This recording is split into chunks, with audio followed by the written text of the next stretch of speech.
This is the W2 report with Sanji Himura. Here's Sanji.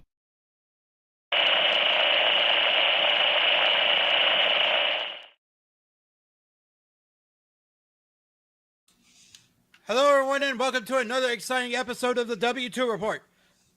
I am your host Sanji Himura. Today we're going to take a look at the secrets of the DEI Playbook, Part 5. But before we proceed any further, let's go over the ground rules with Lord Cracker Squirrel as always. Rule number 1, don't be a dick. Rule number 2, if you're thinking about being the dick, please refer to rule number 1. Please do not go after anybody we may or may not be talking about today. That will make us sad pandas, and we will disavow any knowledge of your existence. Now, before we go into the DEI playbook for the 5th time in about a couple of months, we do have a couple of preamble things for us to discuss today. First off, we do have a development in our live tour. I'm bringing up the Washington Chronicles for a reason that will be known for you in just a minute. The Washington Chronicles will be at the Washington State Gaming Expo in Puyallup, Washington on February. I'm going to get that wrong at the show, and I'm going to get murdered, am I? Uh-huh. And you're going to enjoy every second of it. Damn straight. In this case, I'm tweeting him about the pronunciation, so I can be the dick later. See, that's okay because I gave him a way out. If he chooses not to take it, that's not my problem. All right. So, there has been a development in, we're going to announce a second tour stop in the Washington, in our live tour. Let's just say that a second convention that has hosted us in the past will be coming back for 2026. And we are planning to apply to be panelists at said convention.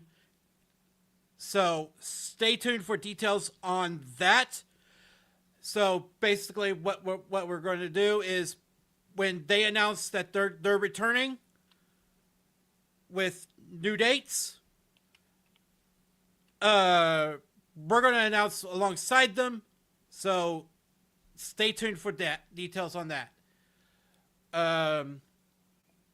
Our second stop of the day happens to be this will be the last show of 2025.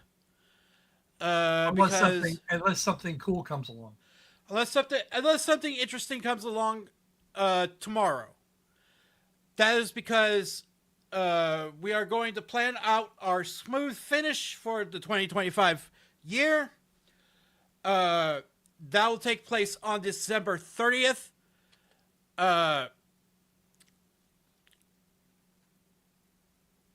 So stay tuned for a celebration of all things gaming for the year 2025 on this very YouTube channel.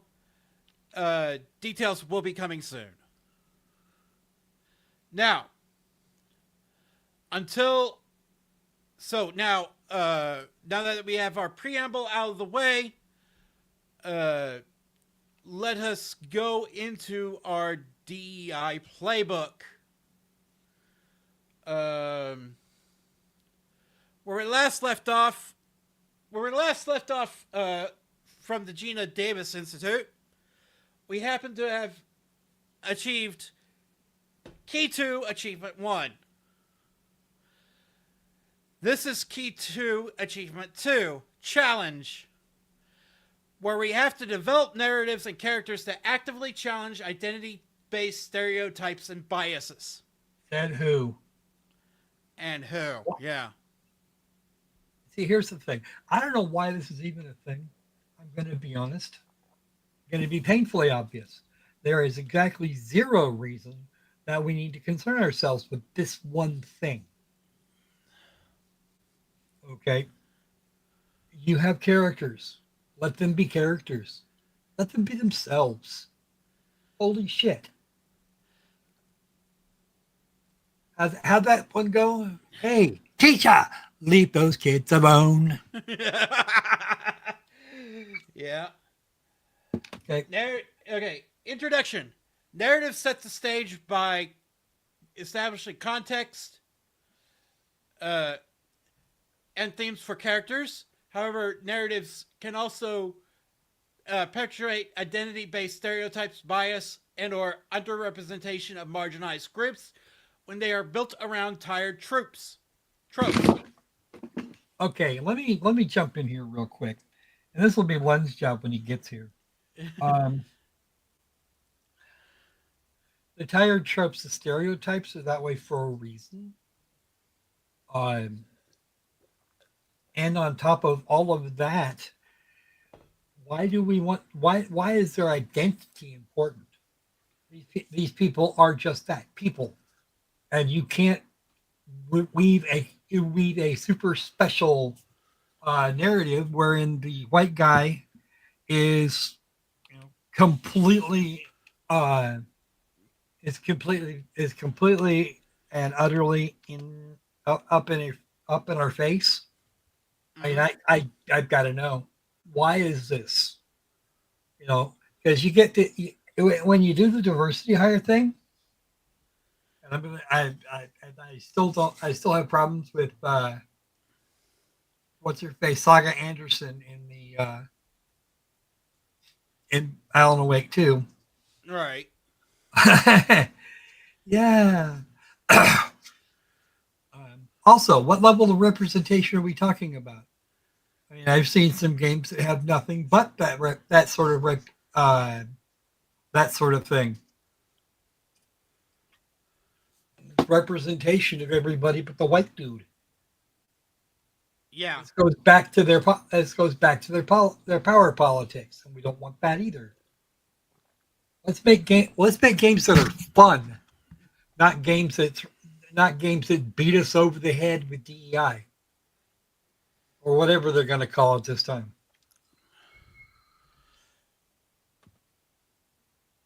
White savior.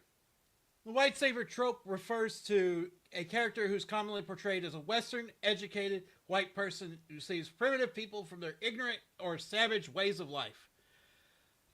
For example, this includes stories of explorers who tame barbaric, indigenous populations and bring them to Western ideas or inventions. You know what? Here's the thing. That shit happened quite a lot. And the United States actually did not go in colonial directions. we have some places wherein we hold sway, but it's not the same thing. Mm-hmm. Okay, and that kind of critter existed and still does to a much more limited degree. However, your white saviors, whilst they were teaching English and other such shit to the younger people, or whatever language that particular group of European people were speaking natively. Mm-hmm. You could tell a difference between a Dutch colony and a French colony. Why? Because everybody's talking.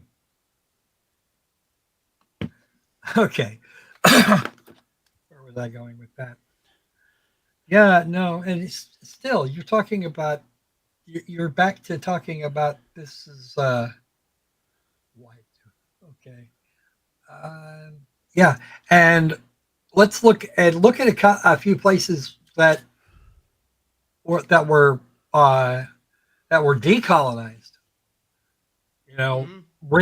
Railroads that to span the entirety of the African continent. They're overgrown, abandoned.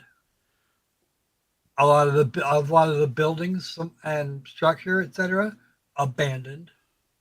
It used to be you could get from what is it?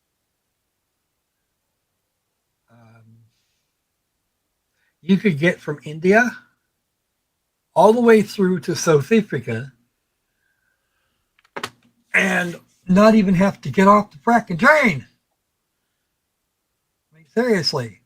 And whilst the British abolished the Indian caste system, as soon as the British left, the caste system was back with a vengeance. Mm-hmm.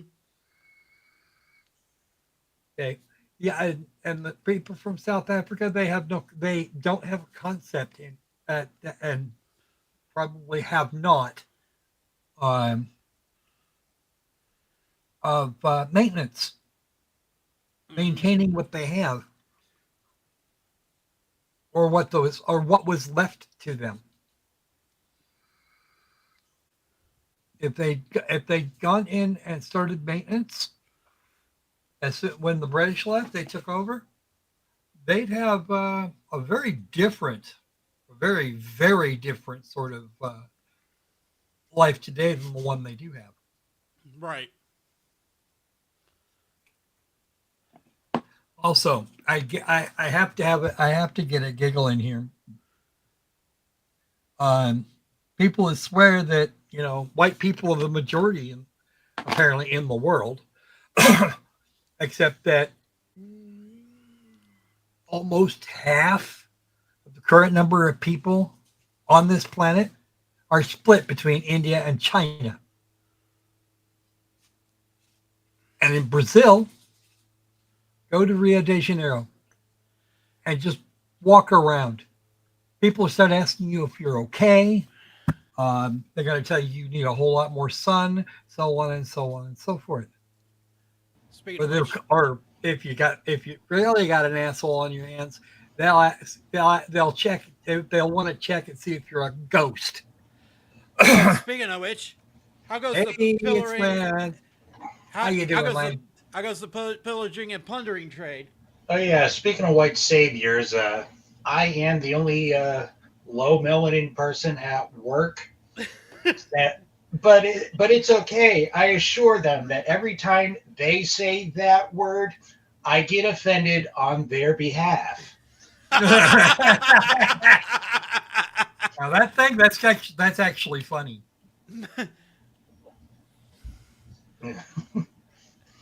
It is. That's hilarious.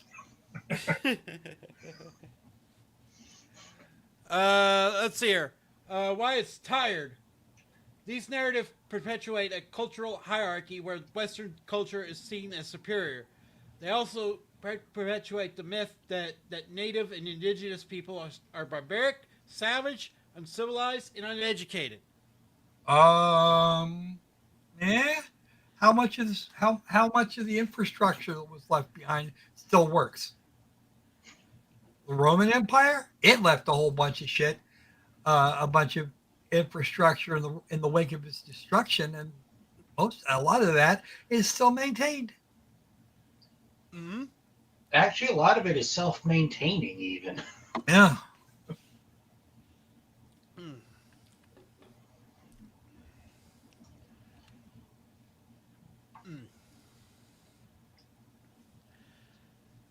Hero's journey. A hero's journey is a common narrative structure centered on a protagonist who leaves their home in search of a reward and who returns a changed person after their successful journey. Why Okay. It can be tired. No. Someone has not figured out what a monomyth is. It's actually not about the reward at the end, if there even is one. Yeah. And in some cases, there isn't. Talk to poor Frodo, he got boned. Yeah, there's just some reason for them to leave their house. And even then, they're going to try and refuse off. They're going to try and refuse at the front, and then adventure's going to come looking for them. Okay. The hero's journey is exactly that, the journey between point A and point B, whatever that might be. Mhm.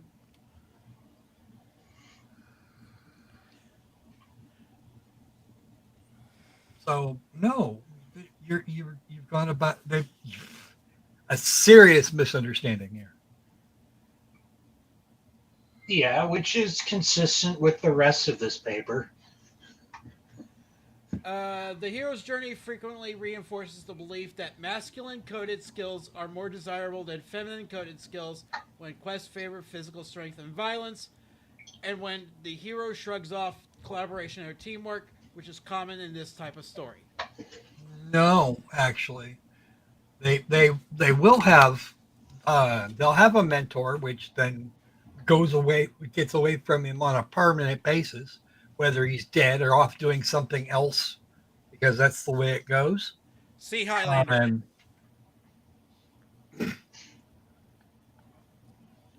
Yeah, what and I was it's thinking about another. Paxenarian. There was a and I forget the rest of the rest of the title, but I could probably look it up with what I know with what I do know.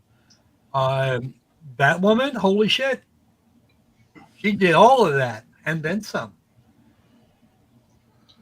Yeah, it's like the wording in this is also a complete misunderstanding because when the quest needs physical strength and violence, masculine coded skills are more necessary than feminine coded skills. Yes.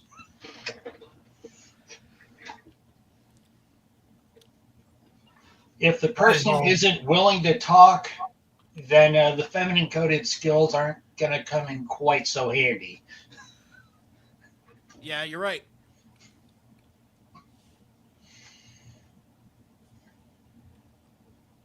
Do we really have to go through this one?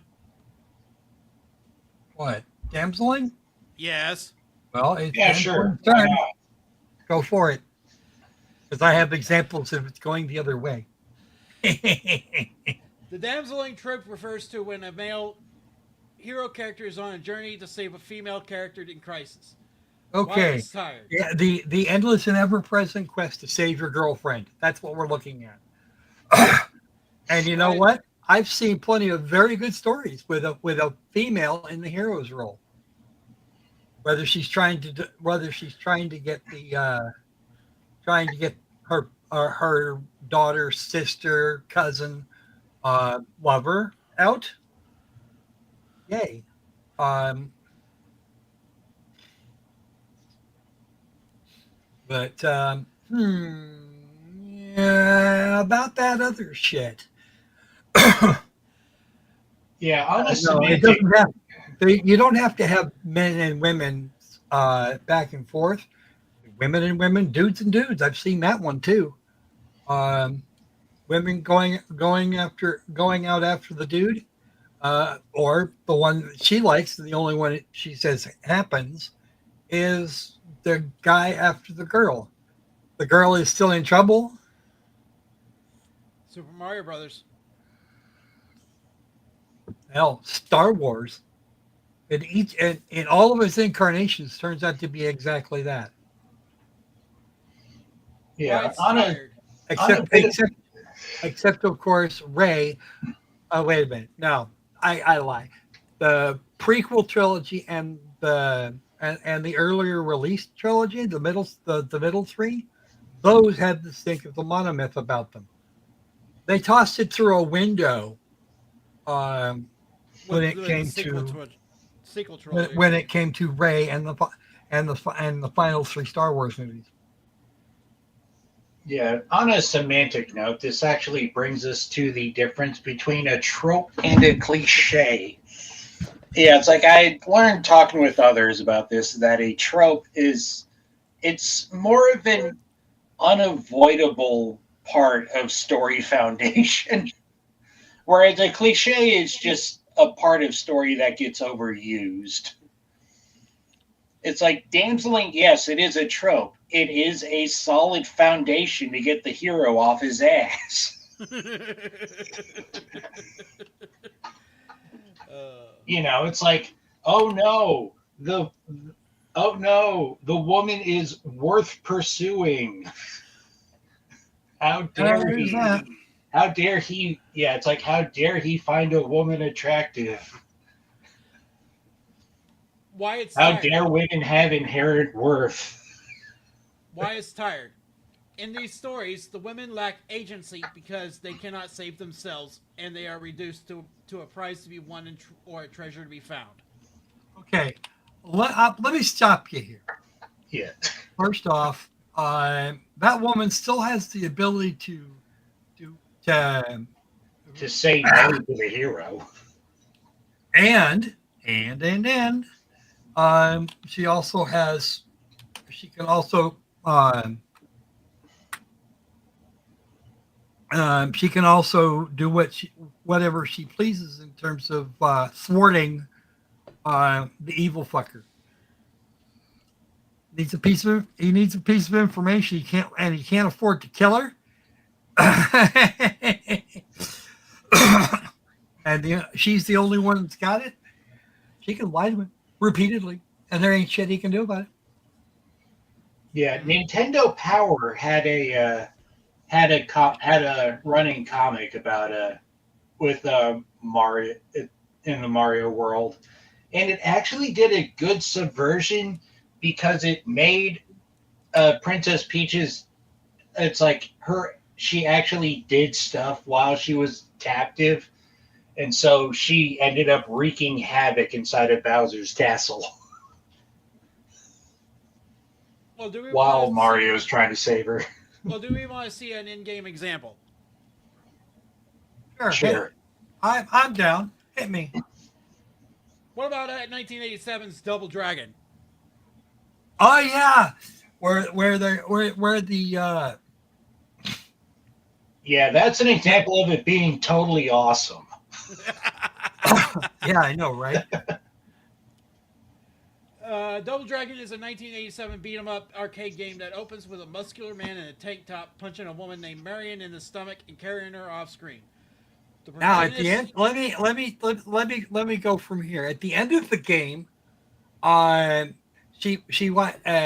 he's falling for I don't recall what reason, and she puts up her fist and smacks him in his in the joy department.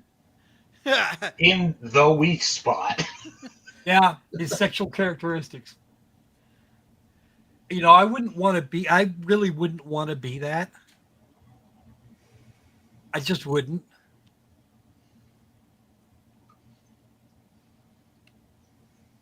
I would not want to be him, certainly.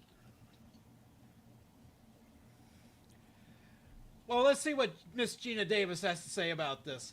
The protagonist, Yeah. or if the game's played cooperatively, two protagonists then emerges from a closed garage and begins fighting the villain's henchmen.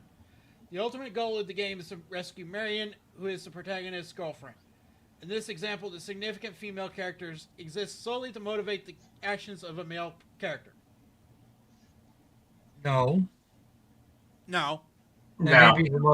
They may be the motivation for such.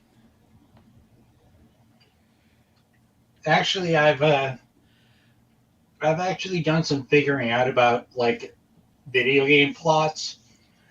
The capture exists solely to contextualize why your character is beating the crap out of so many people.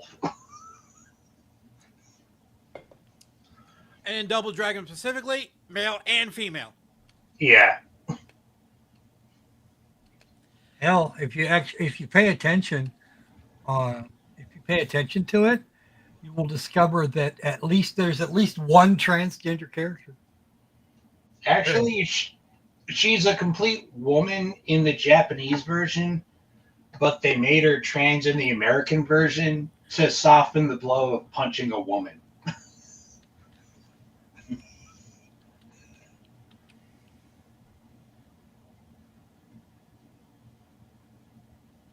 The Frigid Woman.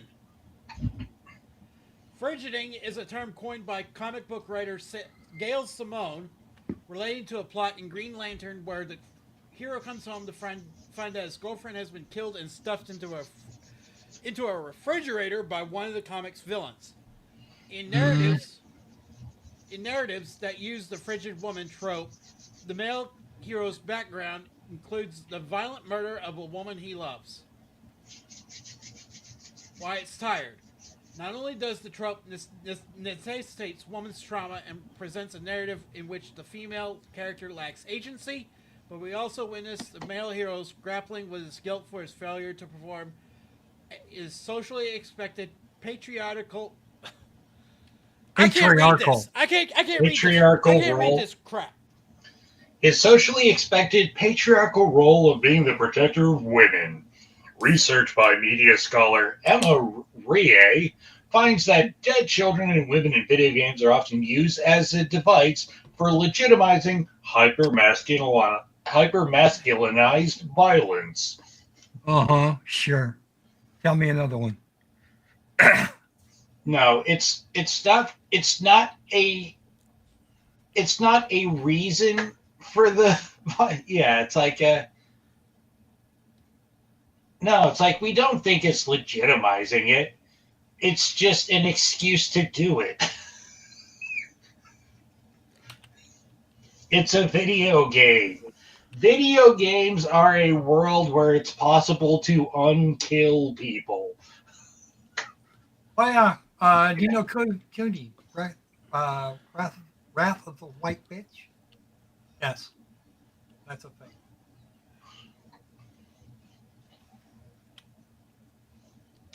Oh my goodness. Yeah, it's funny. It's like these are the same people that say life doesn't have a reset button. Well, video games do, and that's why we love them. Violence Absolutely committed not wrong. inside the game doesn't matter. Yeah. Well, how many lives does Mario have? Yeah. And how is it that we're all stuck, that we're actually growing out of the idea of live systems? Do you know why there were live systems?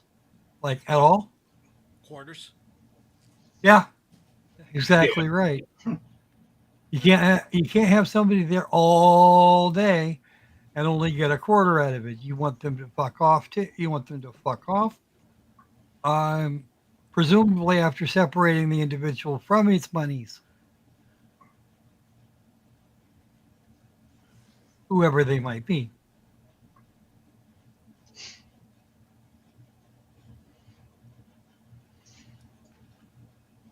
Oh, they forgot the video game examples. No, course I they don't have did. any. Yeah. I actually do have one on hand, though. Specifically, Baldur's Gate 3 speed runs. Yes. You start off by fridging Shadowheart to skip Act 1.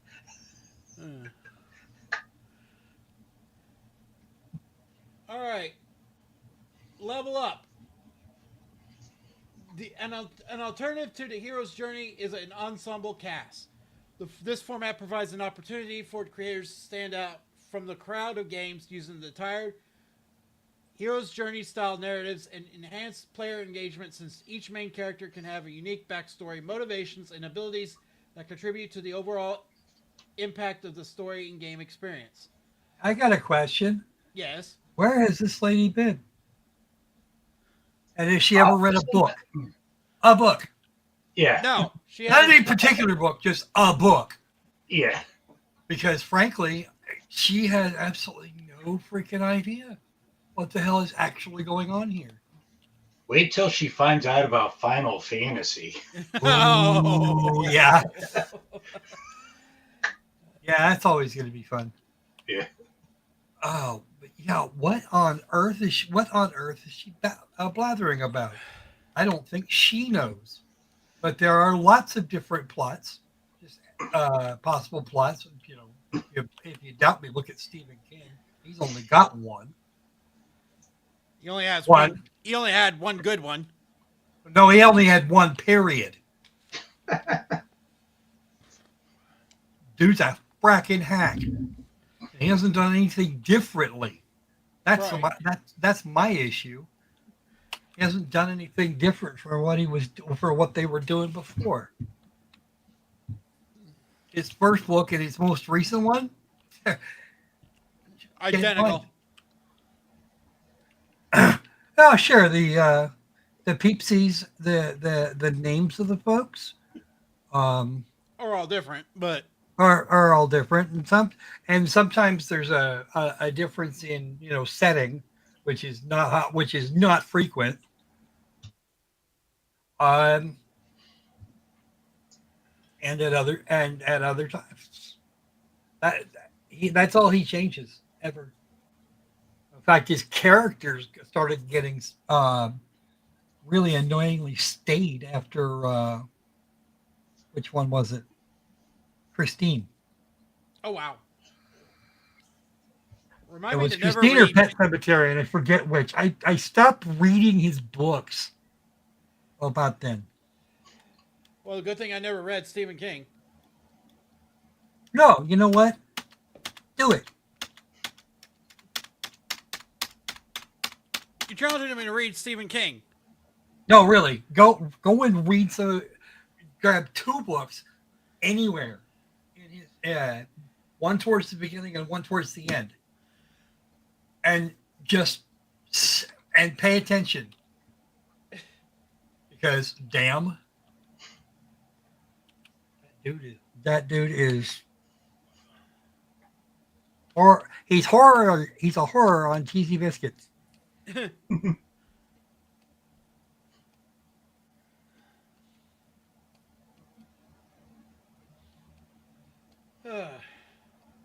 Well, anyway, we completed achievement 2.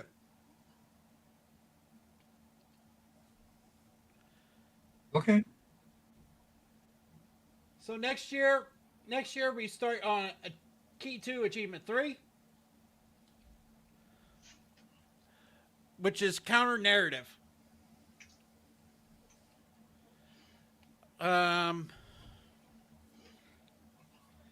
So I'm inclined to think that counter narratives are tired. yeah. Oh yeah. They limp out of the gate even. They're tired before they even start.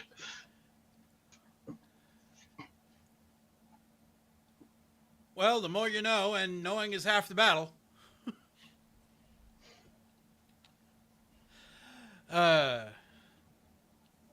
Anyway, I'd like to thank you all for watching the W2 report for all of 2025.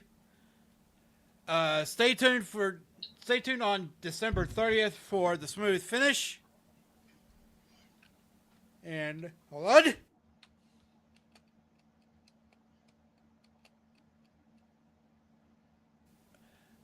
And I have been Sanji Imura. Thank you for watching this video, especially on the replay crew. And beware, the taxman cometh. Hello, folks. This is Morgan Freeman. This concludes our broadcast day. I'm Morgan Freeman. Good night.